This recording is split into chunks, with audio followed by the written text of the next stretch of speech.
Hi, everyone. Welcome to the Quipster Film Review Podcast. My name is Vince Leo. I am the author of the film review website, quipster.net. I invite you to check out over 4,000 of my written reviews you can read anytime at quipster.net, quipster.net. Today I'm going to be looking at the latest film from Disney. It's a fantasy adventure called A Wrinkle in Time. It's a PG-rated film for thematic elements and some peril. The runtime is an hour and 49 minutes. The main star is Storm Reid, with supporting roles going to Levi Miller, Oprah Winfrey, Reese Witherspoon, Chris Pine, Gugu Mbatha-Raw, Mindy Kaling, Derek McCabe, and quite a few other appearances from well-known people. The director is Ava DuVernay, and the screenplay is credited to Jennifer Lee and Jeff Stockwell. This is a film that has been really splitting a lot of people out there in terms of their reactions. Some people really think it's a terrible movie. Some people think it's a great movie. And a lot of people, like myself, as you'll hear, have a lot of feelings that kind of lean one way or the other depending on what we're talking about in terms of the movie. Ava DuVernay is a promising director. She's actually directed Selma, quite a critically acclaimed movie at the time. I was not as high on it as other critics, but nevertheless, it does have quite a strong following.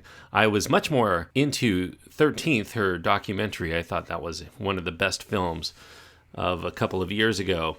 But she is a thoughtful filmmaker and certainly has a lot of ideas, and so very much intrigued into seeing what she has in store for her first big budget effort here. She's working with Disney, and she offers up a visual extravaganza that is meant for the entire family. This, of course, if you know A Wrinkle in Time, you know that this is an adaptation of the Newbery Medal Award-winning book of the same name that was written by Madeleine L'Engle, originally published back in 1962. So you heard me run down the list of stars that are in this movie, but you wouldn't think so, but buried under the billing, under a lot of those big-name stars, like Oprah Winfrey and Reese Witherspoon, Chris Pine, etc., Storm Reid is really the lead performer. She's playing a nerdy young teen named Meg. Meg is struggling to find her own place in school with peers who would rather pick on her instead of understanding her. Meg happens to be the daughter of a scientist named Dr. Alex Murray, who's played by Chris Pine. Murray's an astrophysicist who also has trouble with being accepted by his peers for his wild theories on using one's mind in order to travel to distant planets. And he ends up going missing for 4 years and that leaves his family wondering if he will ever return. And they've been wondering a lot less and less as time goes by, growing ever closer to accepting that her father might actually be a lost cause. The academically struggling Meg finds validation for her hope when she's visited by a mysterious woman with the odd name of Mrs. Whatsit, who suggests that her father's work on traversing dimensions was indeed legitimate and offers the notion that the Tesseract that he had been studying is real. Not only that, but that Dr. Murray is indeed still alive, and Mrs. Whatsit, along with her other two cronies, Mrs. Who and Mrs. Witch, played by Mindy Kaling and Oprah Winfrey respectively, they want Meg to come and join them off on a series of extra-dimensional places to find where her father has journeyed. Along with Meg's younger brother, Charles Wallace, and a dreamy classmate, Calvin, who has a crush on Meg, they proceed on their perilous quest to these new worlds, encountering exotic and alien beings, hoping to find dear old dad before the dreaded and expanding dark energy known as the It consumes everything that they hold dear. Now, throughout this journey, the children learn valuable life lessons such as how they're absolutely special beings in the universe, and that being themselves is better than conforming to the pack, and that the love of those around them is infinitely more important than anything else in that universe. All great things, and at its best, A Wrinkle in Time is able to evoke those themes of individuality and familial bonds in a way that is compelling and occasionally emotionally stirring as well. Unfortunately, as well-meaning as the film's themes may be, the story itself underneath those themes struggles for some authenticity and conviction. It's unable to escape the shackles of trying to be a spectacle film above all else.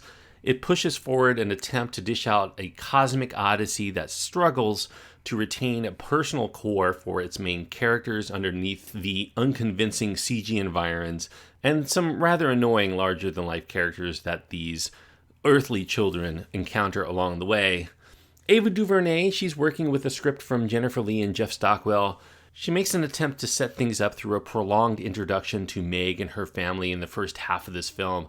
She explores their bonds as well as Meg's own individual struggles, particularly with a mean girl at school, Veronica. These scenes are reminiscent of traditional Disney fare, and perhaps it's novel in some way because it's rare that Hollywood embraces an African-American heroine and interracial relationships. You don't see those as often as you probably should, at least not as often as you would in real life.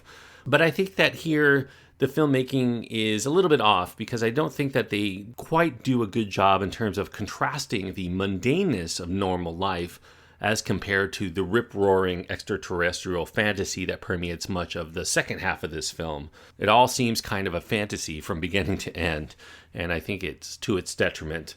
Now, some might compare the basic plot of A Wrinkle in Time to The Never-Ending Story, perhaps in part because there's this Falcor-like ride on a mythical being that takes place through a big sequence in this film. And in another big part of it, there's some comparisons that you could make between The Wrinkle in Time's The It and The Never-Ending Story's The Nothing. They might sound like different things, but they end up being pretty much the same from a plot standpoint. This amorphous and cancerous cloud that threatens to encompass everything good in its pocket of the universe and perhaps even spread beyond. It's hard to slight this film for the similarities to The Never-Ending Story because The Never-Ending Story came out much later in book form than A Wrinkle in Time when it was first published. And in fact, A Wrinkle in Time may be a main influence as to why The Never-Ending Story was written the way it was. Now, someone else long before this movie had ever been conceived had noticed the similarities. A TV production of A Wrinkle in Time that came out about 15 years ago is now packaged with the DVD release of The Never-Ending Story 3 in a DVD 2-pack from Miramax, if you're ever seeking that out.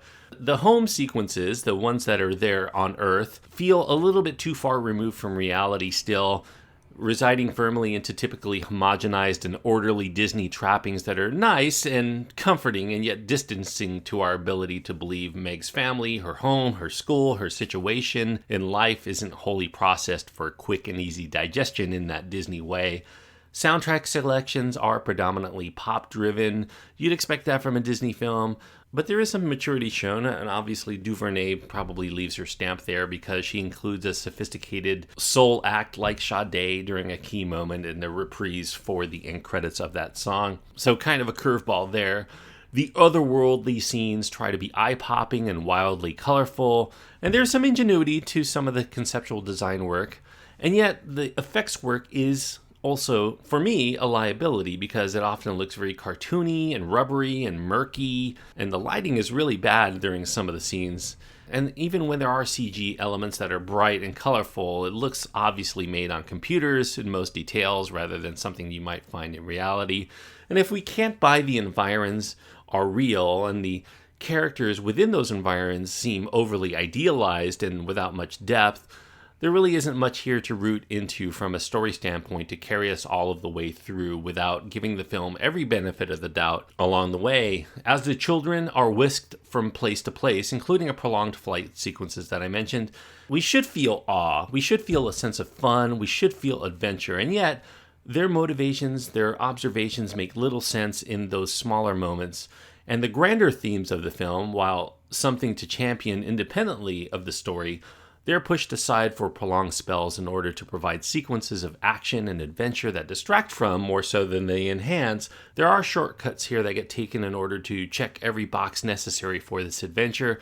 That further removes the film from the kind of groundedness that I think is needed for us to identify with what's going on and for us to also learn those life lessons in a fashion that doesn't feel shoehorned into the narrative from time to time so that we can learn something by the end of it. And even if the supporting roles, they are celebrity heavy. You have Oprah Winfrey, Mindy, Kaling, Reese Witherspoon, Zach Galifianakis, Michael Pena. All of them are playing overly flashy, over the top, in some persistently distracting roles.